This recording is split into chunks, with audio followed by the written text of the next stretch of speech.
Hi, everybody. Thank you for joining the fight with Teddy Atlas. I'm Teddy Atlas III, and I'm joined by my main man, Hall of Fame commentator and trainer, Teddy Atlas. How you doing today, bud? I care more about being a Hall of Fame father. I'm still working at that, and we're going to get you out of that basement soon, okay? Because that's that's the accolades that are most important to me. I'm doing good, thank you. I've got you, I got Rob, I got Sam, I got my man Richie who's helping us. We're doing good, thank you. Well, you already are in the Hall of Fame as a father. I don't need to tell you that. And you're giving the NFL a run for its money. I thought the NFL was tough when it came to working and traveling. But, man, we're getting the freaking flyer miles in. We just took a nice trip across the pond, a couple days in and out to the UK for the Ring Magazine Awards. And why don't you just touch on, for the fans out there, the award ceremony and some of the people that were in attendance? Well, like everything that Turkey Al-Sheikh's been involved with, quite frankly, since he's come on the scene and really put his handprint on the sport, started a little over a year ago, where he's making fights that just weren't made. They couldn't be made, and he's been making them for a little over last year. He's been making the top fights, and not just top fights. He's making every fight like an event. Talk about Super Bowl, talk about NFL. I mean, you've been there. You've seen that. It's got to seem really weird to you because you've been around boxing your whole life, and then you've been around football for 16 years of your life as a scout in the NFL and as a director of scouting. You got to be looking and saying, wow, fights suddenly became like mirror images of Super Bowls, where you have concerts, you have Eminem, and you have all kind of different kind of performance at the concerts, and you're doing things at a level that we've never seen before, besides the most important part of it, which is that you're getting the best fighters in the ring fighting each other. But this was the recipe, the formula was the same. They had the awards for Ring Magazine 2024 for all the categories: best fighter, best trainer, best knockout, best comeback, all the things that you would expect.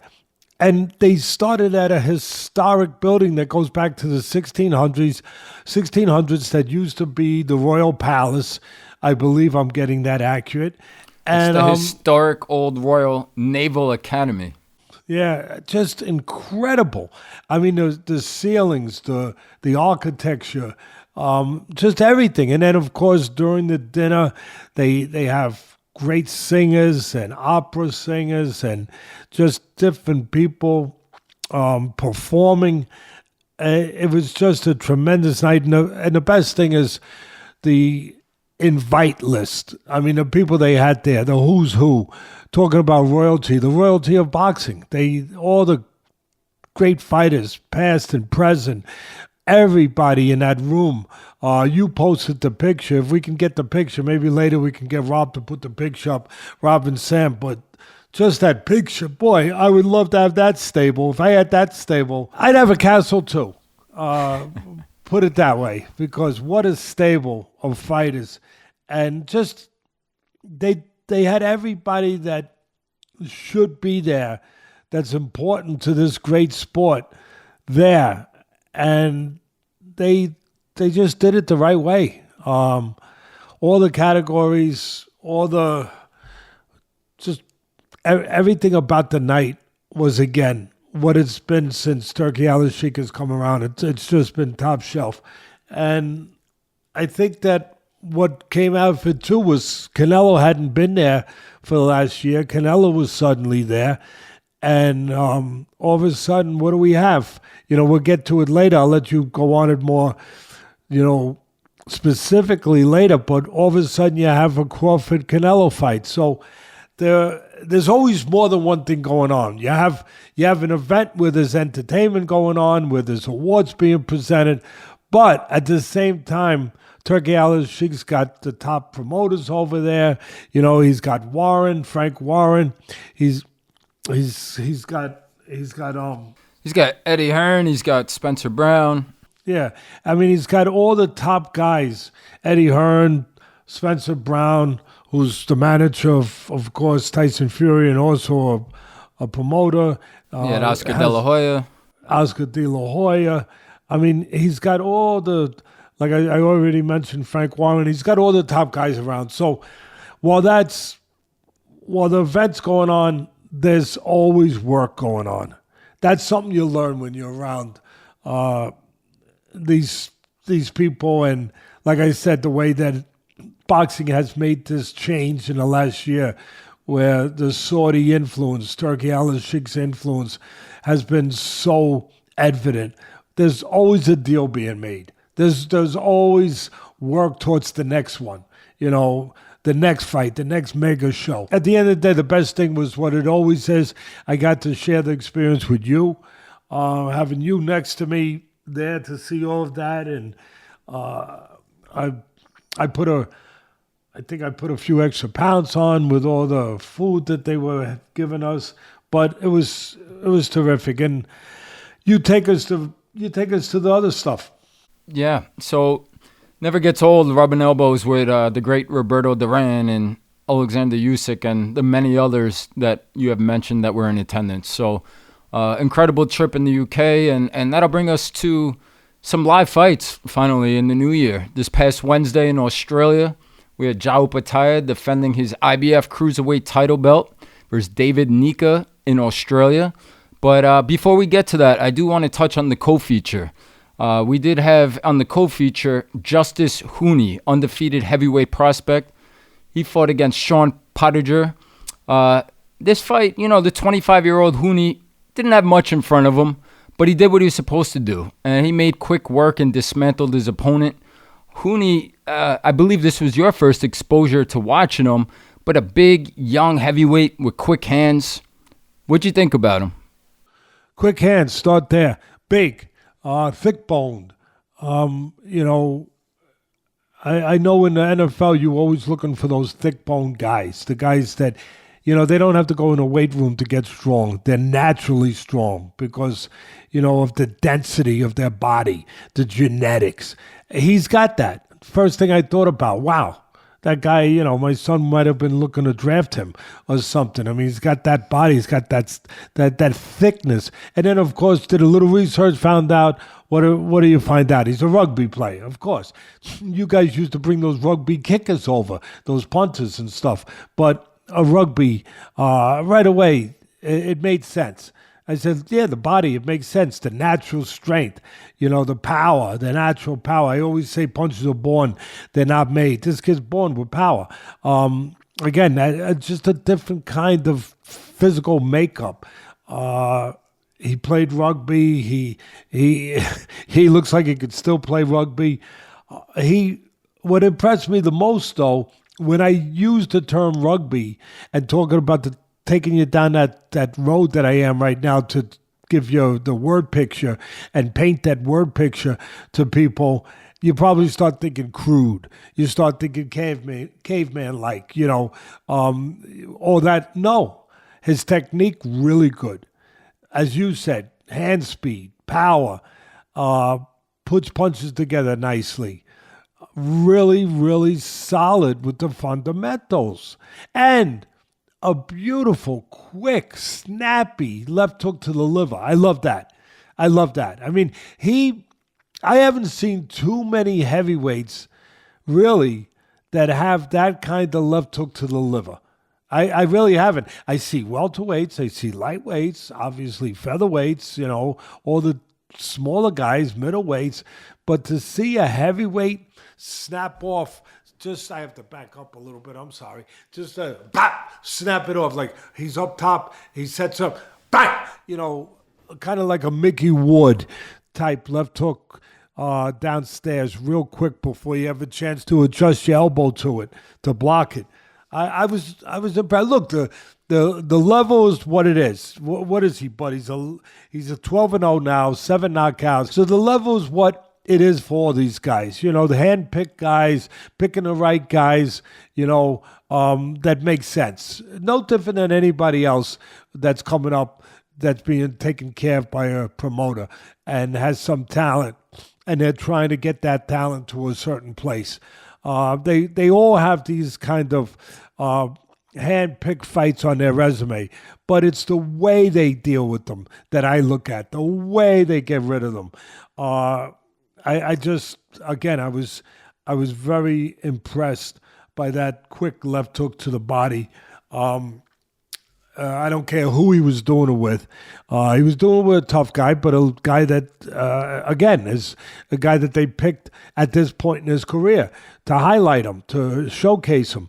He looked good. He looked good. And, it made me think about the other, there's a lot of young prospects in boxing that are out there, obviously. And there's one, Moses Ayatuma, from England. He's only 20 years old. He's obviously, I would say, thought of at a higher echelon, a higher level right now than Huni. He's a little bit above him, even though his record's about the same. What's his record? About 11-0.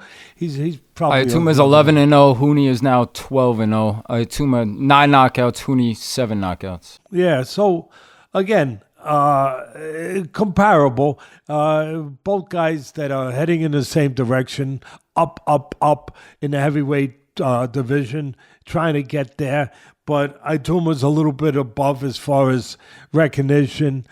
Definitely, I would say, and as far as expectation right now, more expectation, a little higher on him right now. But the greatest thing about him, he's only 20 years old. Huni is 25 years old, still young, but 20 beats 25. You know what I mean? Even I can do that subtraction. He's 5 years younger. Just again, I was impressed with him. The same way I'm impressed with Ayatuma. If you ask me, I would just say Ayatuma's probably a little bit more advanced in the opposition. Maybe he could handle right now. I would think as good a puncher as Huni is. I think Ayatuma's the kind of guy that touches you on top of the head, he fractures your ankles. The other guy, you don't want him touching you either. But I think Ayatuma might be in that just very rare air, if you will. So we'll see. We'll see how it pans out. Obviously, the test is always in the pudding, right? Where you find out as you go up in caliber.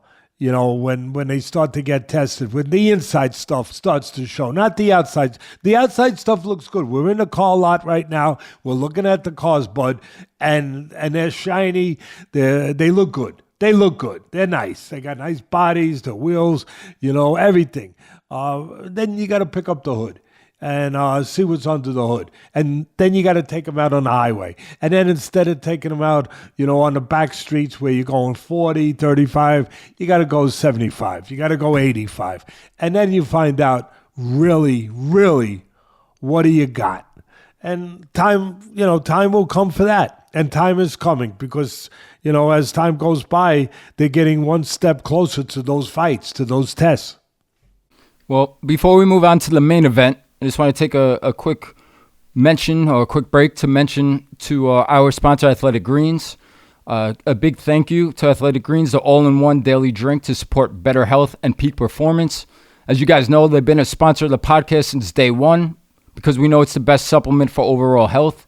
These guys spent 10 years with top nutritionists and doctors to create this formula. It's made from 75 whole food sourced ingredients. It has vitamins, minerals, prebiotics, probiotics, antioxidants.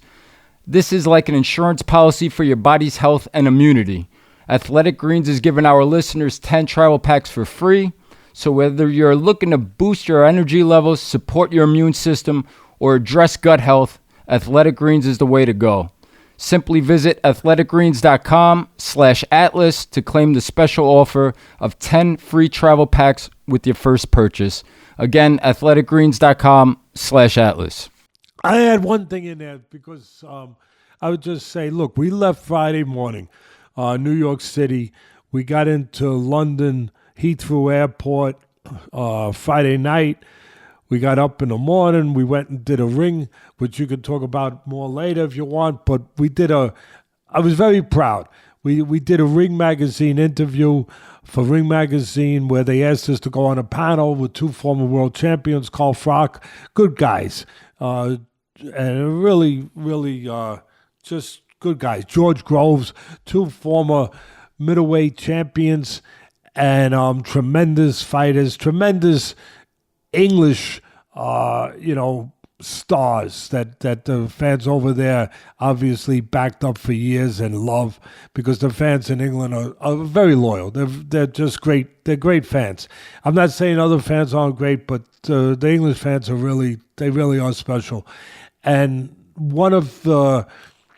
they wound up asking my son to be on the panel, and I was very appreciative. They asked him to be on the panel with us.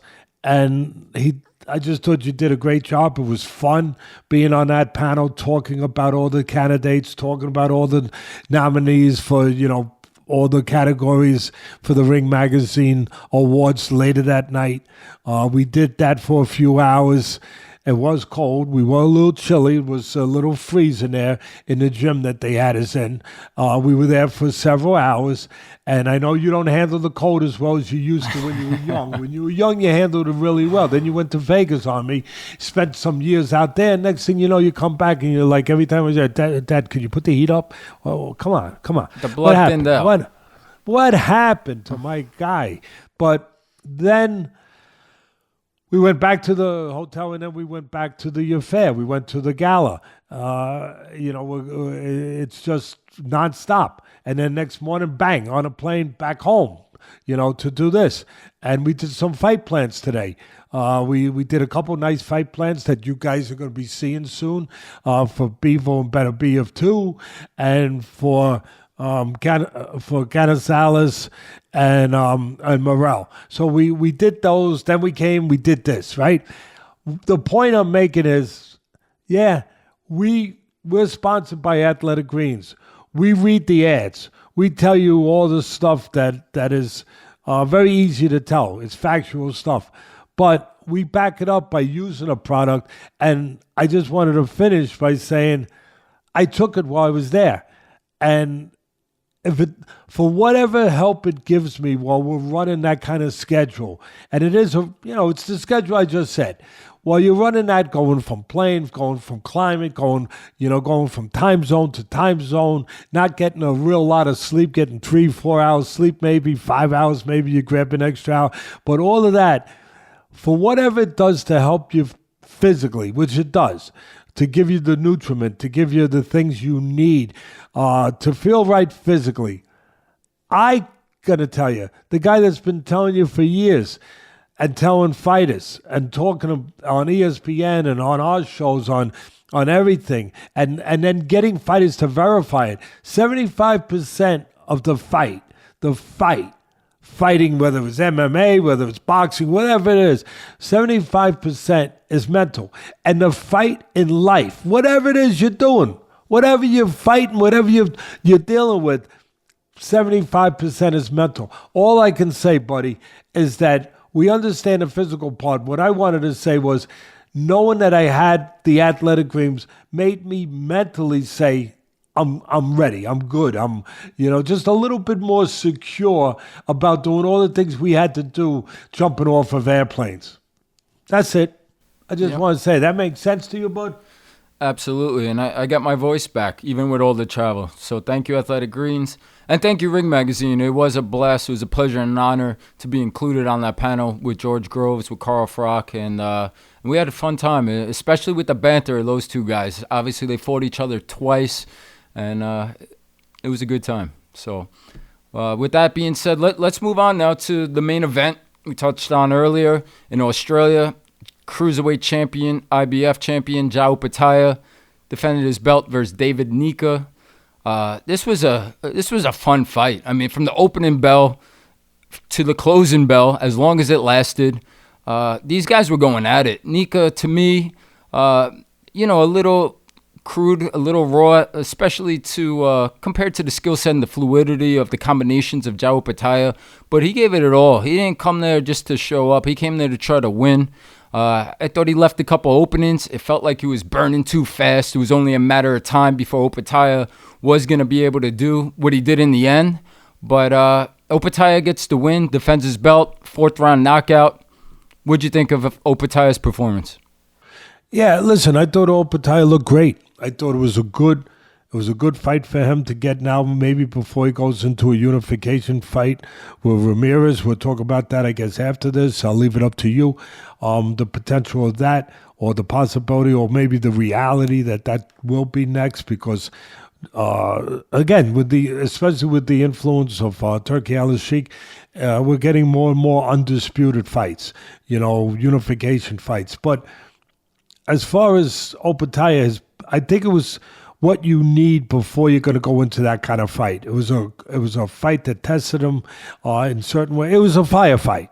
It was a firefight to see whether or not his asbestos suit was still working, or if it was going to get fringed a little bit. And it got fringed a little bit. The second round, he got hit a left hook. This guy can punch. He undefeated, tall, good physical, athletic fighter. He hit him a left hook on top of the head or the side of the head where you can really throw your equilibrium off. And you know what? You saw a little wobble for a second with Opetaia in the second round. So he was in there with someone dangerous. He was in there with someone real, but he was in there with someone who wasn't experienced enough to handle that moment. I don't think to choose just to handle that kind of moment at that level with that kind of talent, with all that on the line, to choose probably the right weapon of choice. Sometimes when you're going into a battle, you gotta, kind of like the gladiators, they give you a choice. You gotta choose the right. Do you want the thing with the chain, with the cylinder, with all the spikes in it to swing? Do you want that? Do you want the sword? Do you want the spear? Which weapon do you want? He had a choice of weapons.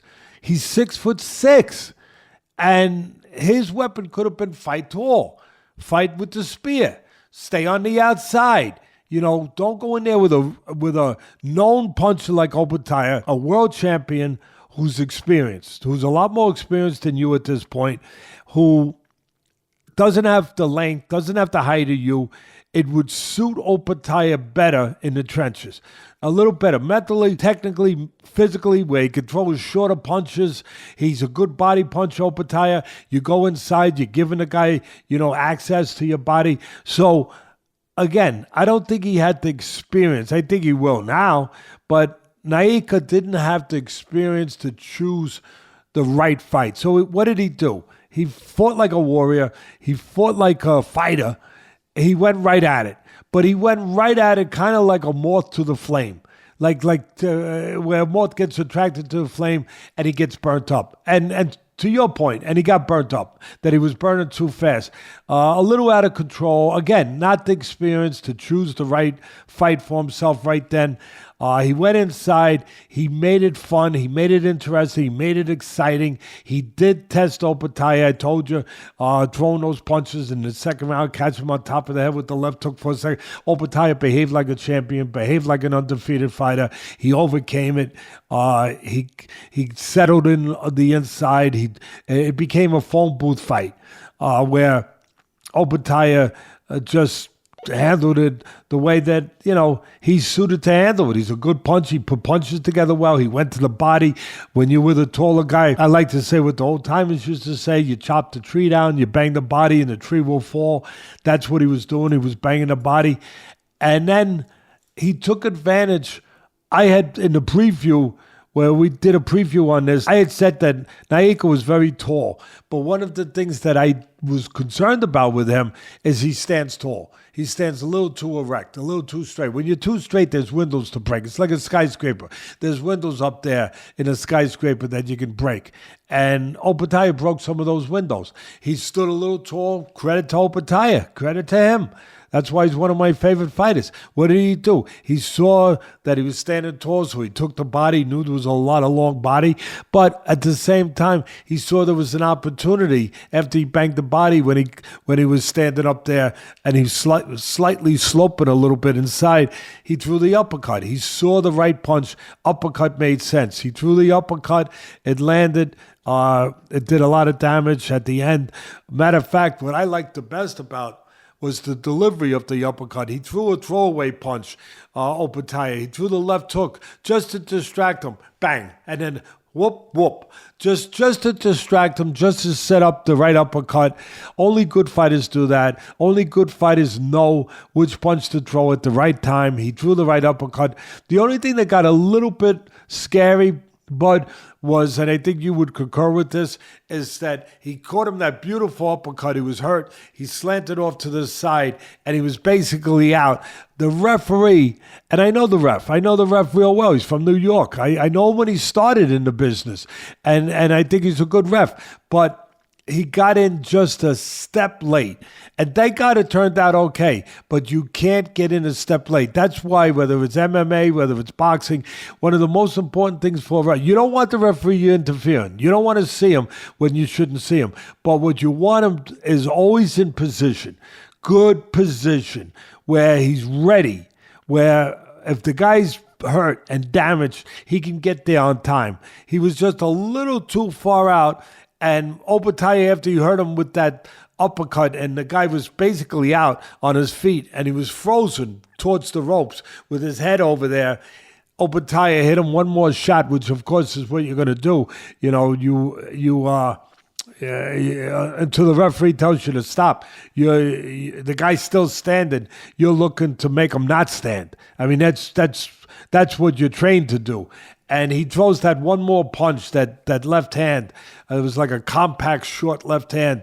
And Nyika was out cold. I mean, he fell face first out, and he didn't move. Nyika, I'm sorry. And Nyika didn't move for a amount of time that you got a little concerned. You got to thank God he got up. Thank God he was okay. Everything's all right. But I have to point that out because, I always try to point out everything that I think needs to be pointed out. And I think people that know me, I could be friends with the ref. I could be enemies with the ref.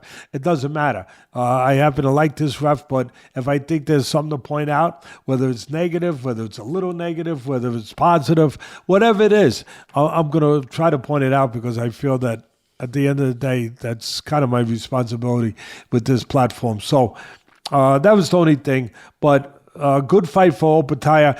Kind of fight that, it could discourage Nyika. It definitely can be a growth stunting thing. You don't need to smoke cigarettes to stunt your growth. In boxing, there's different ways you can stunt your growth. You get the wrong fight at the wrong time too soon. It can stunt your growth psychologically and physically. I don't know if that's going to happen to Nyika, if it's going to stunt his growth that way. But I would hope that Nyika can overcome this, get some more fights under his belt, because there is talent there. There is promise there. He showed a lot of heart. He showed he can punch. He's got a good body, a good frame on him. He just needs experience and work. Yeah, I mean, you summed it up perfectly. Not much to add there. You were spot on last week giving the preview for this fight. I think it played pretty much exactly to what you said and how you described Nyika. I had never seen Nyika before, and you painted that picture of how it played out. And I agree. The referee was a step and a half out of position. It did seem that Nyika was out on his feet, and it allowed the highlight reel for Jai Opetaia, the early, easy front runner, obviously, for 2025 knockout of the year. And that leads to a question that you just touched on. Only 10 wins for Nyika. A guy to me who did seem like he was in the deep end of the water, as you would say, a little too soon. He was thrown into that fire. And how do you not take that fight, right? How do you turn down the opportunity to fight for a championship of the world, an opportunity to make the biggest payday of his career? But but it's hard not to. And for the best interest of the fighter, which I know you've always had as a trainer and navigating guys, even as a manager per se, you've done that with fighters before where, yeah, it's not because you don't like money. It's because you care about the fighter and you do not want to your words just before, stunt the growth. You did that with Alexander Povetkin, whether people are aware of that or not. He was offered to fight Vladimir Klitschko for the heavyweight title and a big, big payday. And you said no. And you wanted more time, more fights, more seasoning, maybe the landscape to change. And it did. An interim belt opened up. You fought Ruslan Shagayev. He got more fights. He got more experience. He won the heavyweight title. And then he was offered the same fight versus Vladimir Klitschko for more money because it was a bigger fight and more built up. So I say all that to ask you, was it a mistake? Was it too soon? And does this stunt the growth of Nyika? Is he able to overcome this and move forward? Or if he had been better served turning down the big payday and this opportunity and been more seasoned before this opportunity? Yeah, listen, that's the right question. I don't know if he'll overcome it. He's a tough kid. I'm going to guess that he probably will overcome it.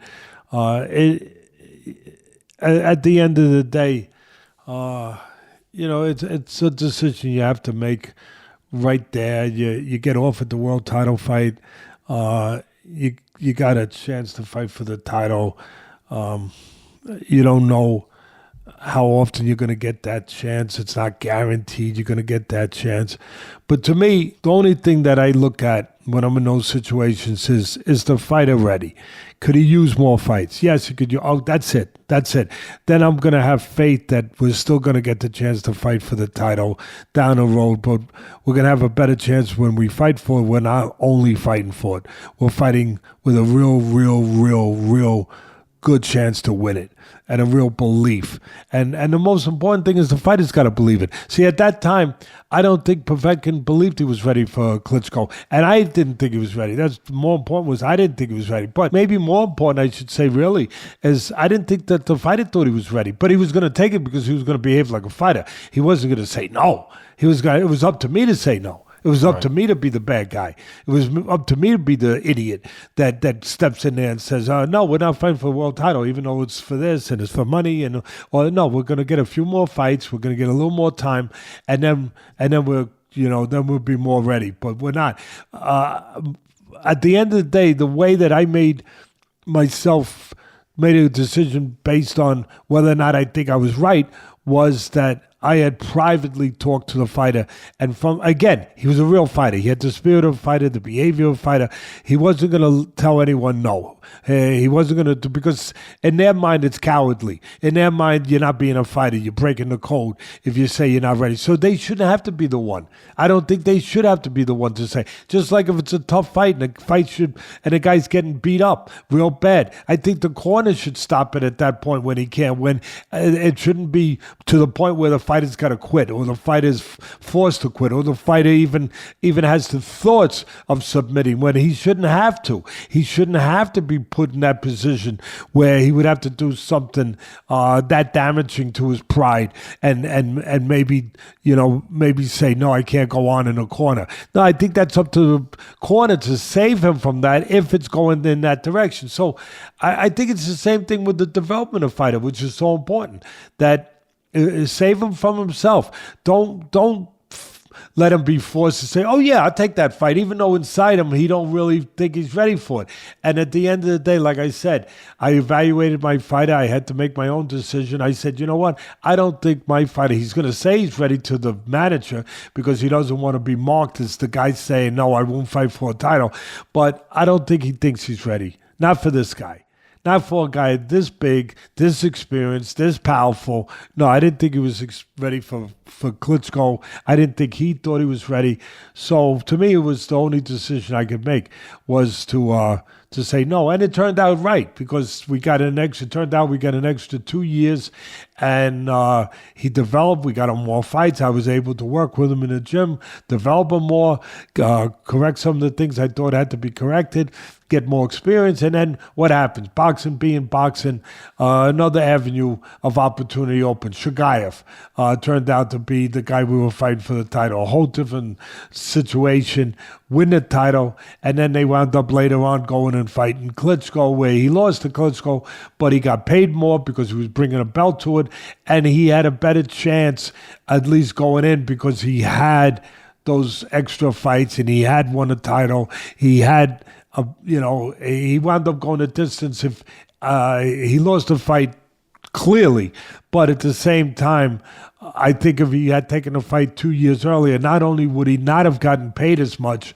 but I don't think he would have fared even as well as he did. So as far as whether or not Nyika will be damaged permanently from this fight, time will tell. I'm going to say no, because he's a tough kid. I'm going to say he's a kid that I think that there's enough of a strong foundation there of character that they'll be able to build on. I remember when Boom Boom Mancini fought the great Alexis Arguello, one of the great fighters of all time, one of the great gentlemen of all time in the ring, tremendous puncher.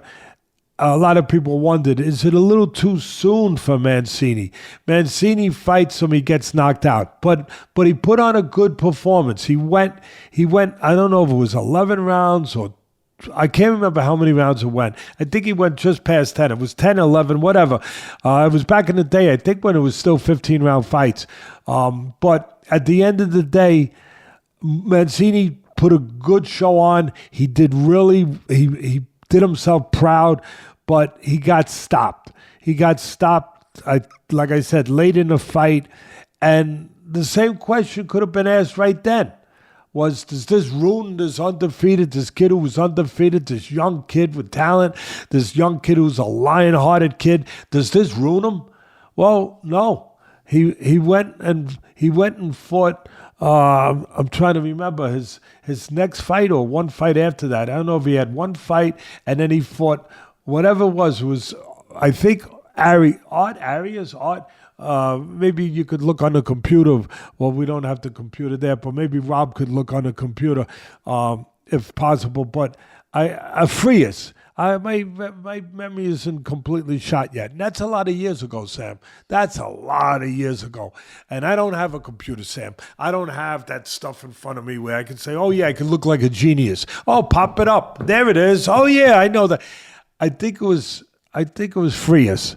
I think it was Art Frias. Definitely his last name was Frias. He was the champion. He had a belt. Boom Boom Mancini, off the Arguello knockout loss, fights Frias, and he knocks him out. And he wins the title. So in that case, it helped him. It let him know. It let him know that I fought at a very high level, highest level you could fight at. And I did really good. I didn't quite get there, but I was good enough to be there. I was good enough to be competitive, and with that experience and a little more experience, I'm gonna get there. That's how it served Boom Boom, and that's how he what he took from it and what he did with it. How it's gonna serve Nyika, we'll see. But maybe it'll serve him the same way, bud. Maybe it'll serve him where he said, you know what? I went 5 rounds, 4 rounds? 4 rounds. Yeah, I went 4 rounds, firefight, nip and tuck with one of the best fighters in the world right now. The best cruiserweight, him and Ramirez, the best cruiserweight in the world right now. I went toe-to-toe with him, and with a little more experience, I will be at that next place. So maybe that's what it'll do for him. I hope so. Yeah, hats off, credit to Nyika. Like you said, tough game kid, and he gave it his all in there. So I look forward to seeing him come back and see what's next for him. The last question before we move on from this fight that I have for you in regards to the IBF Cruiserweight champ Jai Opetaia, he did call out and he asked for Gilberto Ramirez, another champion in the Cruiserweight division. This would be an undisputed title fight. give us early thoughts. Who do you like, or what do you think of that matchup? Ramirez coming forward, Opetaia, obviously the younger man. What do you think of that? Listen, it's a tough fight. It should be a tough fight. You're talking about unification. It's supposed to be a tough fight. Two champions, no doubt about it. It's the kind of fight you got to know your guys. You got to know what's the strengths and weaknesses. With Ramirez, you're dealing with a punching machine, punch number guy. You're dealing with they got that CompuBox punch number stuff. They always do the punch number. Well, this guy's a punch number guy. Ramirez throws a lot of punches, and he's a southpaw, right? Am I correct with that? I believe he's a southpaw. Off the top of my head, they both are. Yeah, well, I know Opetaia is. So you got two southpaws in there looking in the mirror. Ramirez, again, busy guy. Not too many guys are going to out-hustle him. Not too many guys are going to outpoint that guy. So what do you need if you're going to beat a guy like Ramirez? What do you need? You need experience to handle that pressure. You need to be technically together and mentally together. Opetaia checks the box. He's got that. But you need one other thing. You need power. Opetaia checks that box. You got to be able to hurt him. You got to be able to slow him down. You got to be able to go to the body to take a little air out of the sails. And he goes to the body. He punches well. He checks all those boxes, Opetaia. It would be a really, really interesting fight. You happy with that breakdown, bud? I am, and I'll be happier when we get to watch that fight. Something tells me we will be seeing it soon, probably in Riyadh season for Saudi Arabia. But moving on and sticking with Saudi Arabia, Riyadh season, what's going on with big fights? We were there. We touched on it earlier. Canelo was in attendance at the Ring Awards. Terence Crawford just came across the pond. It seems like it's not official, but it may be a done deal. Terence Crawford, Canelo Alvarez. Early thoughts? What do you think? Yeah, look, the first thought is, can he handle the weight jump? Can he handle the weight jump? He being Crawford against Madridov, people are going to say, "Oh, he had some hiccups." Who don't have hiccups? When you eat something that's a little difficult to eat, and Madrimov was a little difficult to eat. He's not easy to digest. He's a good fighter. When you eat something that's a little tough to digest, you get hiccups, right? So come on, he's human. So he had a few hiccups. He won the fight. He's Terence Crawford. A lot of people say, "Oh, Teddy, you make him so good. You're always saying how great Crawford is." But who's he beating? He unified the. What was his first division? Lightweight. Then he unified the junior. Then he unified the junior welter. Then he unified the welter. I think I got the weight classes right. It doesn't matter. He unified like 3 different weight classes. He moved up in weight. He's beaten anybody that they put in front of him. He beat an undefeated fighter in Errol Spence that everybody thought was just like one of the best fighters out there, which he was. He was one of the top fighters pound for pound out there, and he didn't just beat him. He dismantled him. He might have ruined him. We were talking about getting ruined in fights earlier. He might have ruined him. We don't know. He hasn't been back yet, Spence. He may have psychologically, physically ruined him. But he has done everything asked of him, and he's done it in a superb way. It's not that he's just won. I look at how people win. How versatile are they? How mentally together are they? What happens when they're tested? What happens when they have to make an adjustment? I look at all those things. What happens when they can't depend on power? What else do they have to depend on? I look at everything, their technique, their defense, their offense, all of it. And I look at Crawford as one of those special guys. I don't care if you guys are tired of me saying it. I look at him. Look, Canelo's special too. I get it. And he's bigger. I get that too. And everyone's going to say, well, after Madrimov fight again, had a couple hiccups. Now he's stepping up another weight class. Now he's got to fight Canelo, who's even bigger, stronger, better puncher, a unified champion that he's been, all of that stuff. He's not going to be able to handle it. I asked this question. See, I go to the other side. I say, okay, yeah, can Canelo handle the smaller guy who's going to be faster, who's going to be slicker, who's going to be better defensively, who's going to have better legs, who's going to be able sometimes Canelo at this point in his career can slow down a little bit. They're both getting older. I get it. But sometimes, his legs aren't as quick. He don't close the gaps as fast. Is he going to be taken advantage of in that area? Is the smaller Crawford going to take advantage? Get off, get to the side, give him angles, do that to him, not allow him to use his power, not allow him to detonate the bomb, not allow him to get off the way he wants to get off. Is that going to be really what we're going to see? I remember when Oscar De La Hoya, tremendous fighter, and a tremendous promoter, obviously, but a tremendous fighter. And I remember when he fought Pacquiao, not everybody knew what Pacquiao was yet. It wasn't as clear as it was about to become. And it was a big coming out fight in many ways for Pacquiao. And he fights De La Hoya. And I remember everyone, De La Hoya be too big for him. De La Hoya be too... And I get him right once in a while. Well, I know you guys love to jump on me when I get him wrong. And come on, jump. I have no problem.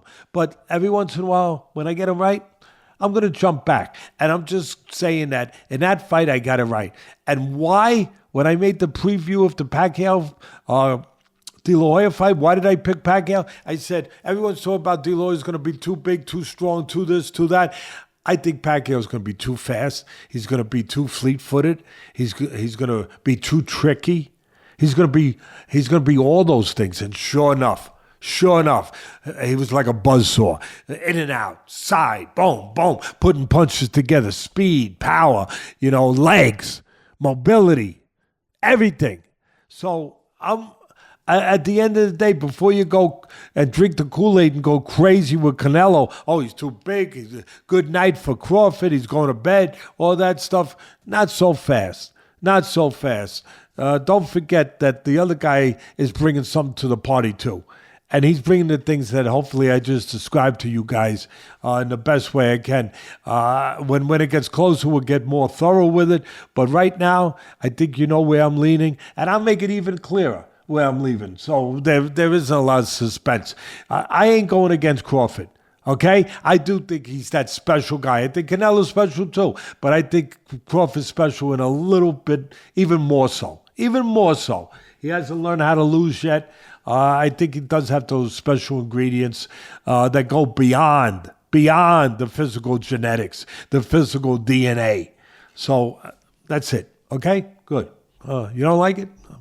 Too bad. I think that was a fair breakdown. I mean, listen, those ingredients you're touching on with the smaller man are the same ingredients you saw in Usyk. Abilities and ways to find a way to win. I'd like to know what the weights that did in this fight, but has that been figured out yet? Probably not, because that to me is a variable there.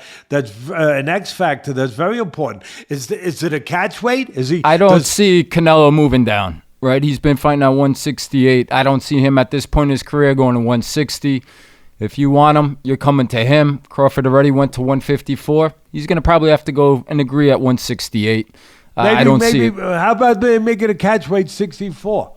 That's possible, but it's definitely not at 160. I'd be shocked if Canelo agreed. I don't know if Canelo could even make that. So, but like I said, we saw the little man in Usyk go and do that and find ways to win, as you said, against the big man in Fury. So sticking with that, that'll lead me to abrupt news today from Tyson Fury with his retirement announcement.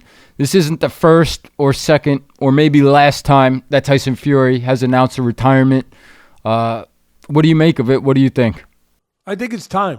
I really do. I love Tyson Fury. I think he's a guy that we can all learn from. Everyone uses the words, don't give up. Don't give up. It's a cliche, Sam. Really. Don't give up. Don't ever give up. And it's beautiful. It's right. It's strong. It's important. But he's lived it. He has taught us that lesson. Don't ever give up. He went through drugs and alcohol abuse. He was spiraling downward. He was thinking about suicide. He was thinking about taking his own life. What a sad thing. The greatest gift that is given to us by God. His own life. The poor guy got that depressed. But he didn't. He didn't. He came back, and what did he do? He fights for the heavyweight title. He fights against one of the best heavyweight punchers of all time with the right hand against Wilder. He gets dropped, and I mean dropped. And he's laying there flat like he's dead. And what does he do? He gets up. He gets up. He doesn't quit. He gets up. And then he goes on to have a unparalleled career, making money, winning titles, defending titles, and then he's involved in these undisputed fights that have been incredible with the incredible Usyk, who's another incredible human being, an incredible champion.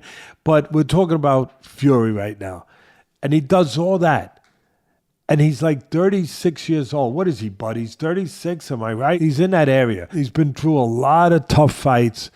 He's been through those wars with Wilder where it was up and down. How old? 36. He's 36. I got it right. Thank goodness.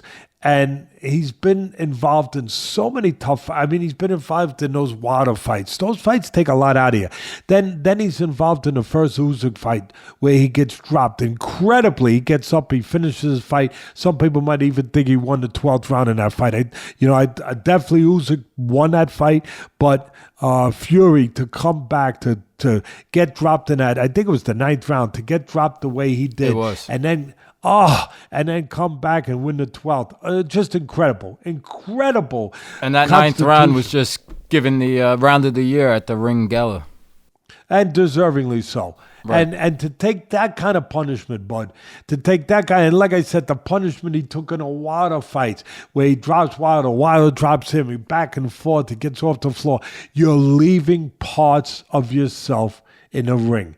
And in our great, great, great, great sport, how many times have we seen these great fighters not know when it was time to leave, when they left too soon? How many times? Too many times.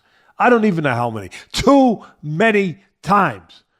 I don't want to see great, great, great men and fighters like Muhammad Ali and Joe Louis and whoever leaving when they're a shadow of them, still in the ring, when it's not them. It's not them. That ain't them.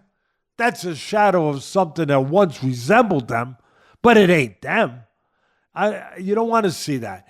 And if it's true, if this time is true, all I have to say is, God bless. Congratulations. Thank you. Thank you for everything you gave us. Thank you for teaching us never to give up. Never to say never. Never. Thank you for doing that, Mr. Fury. And good luck. You've enjoyed the laurels of your great fights, of the great battles that you put in there in the ring. Enjoy it. Enjoy it with your beautiful family. Go and rest and live the rest of your life as happy as possible. I would be happy. I would be happy if that's the decision he's made and he can stick with and he's content with and he's happy with. I would be happy with that. That's all I can tell you. No, well said. And if he's not tempted to come back against Joshua, an amazing career. I've had a blast watching him fight. One of the greatest personalities in boxing. And you said it all. He deserves it. He's earned it. Whatever decision he makes, good luck to him. One of the greatest promoters. I mentioned Muhammad Ali, of course, the greatest fighter. But Muhammad Ali might be the greatest promoter ever. Tyson Fury is right in that class. What a promoter, on top of a great fighter. That's right. Well, that's it for the boxing talk this week. We're not going to go into a UFC preview prediction for the big card 311 coming up on Saturday, because we just had on last week Michael Bisping, who gave an incredible breakdown and preview of the UFC 311 card. So if you haven't seen that, please go back and watch it. It's worth it, not just for the predictions, but just the conversation between all of us, especially you two, and in depth in life. But incredible breakdowns by him. So if you got nothing else to say, bud, we'll be signing off and thank everybody, and we'll see you next week. Everybody, see you later. Thank you.